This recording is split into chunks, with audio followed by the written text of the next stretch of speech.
2025 yil 27 iyun kuni soat 18 da Milliy kanalida Enaga serialining 57 qismi efirga chiqadi va bu voqeani o'tkazib yubormaslik kerak.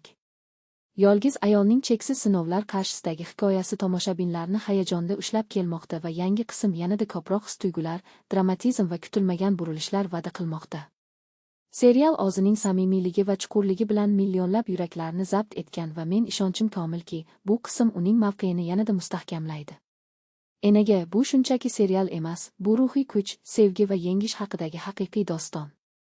Har bir qism, shu jumladan kelgusi qism ham, qahramonlarning ichki dunyosini, ularning sharoitlarga qarshi kurashini va murakkab hayotiy vaziyatlarda o'zini topishini mohirlik bilan ochib beradi. Ssenariy mualliflari milliy an'analar va zamonaviy haqiqatni syujetga ustalik bilan qorishadi, bu esa hikoyani har bir tomoshabinga yaqin qiladi. 57 qismda e'lonlardan ko'rinib turibdiki, asosiy syujet chiziqlari rivojlanadi. Bu esa haqiqat va yolg'on o'rtasidagi nozik chiziq va yaqinlar uchun qurbonliklar haqida o'ylashga majbur qiladi. Enaga hayot, oila qadri va qiyinchiliklar oldida chidamlilik haqida o'ylashga undaydi. 57 qismni intiqlik bilan kutmoqdaman, chunki bu hayajonli dunyoga yana sho'ngish imkoni bo'ladi. U yerda har bir daqiqa hayajonli.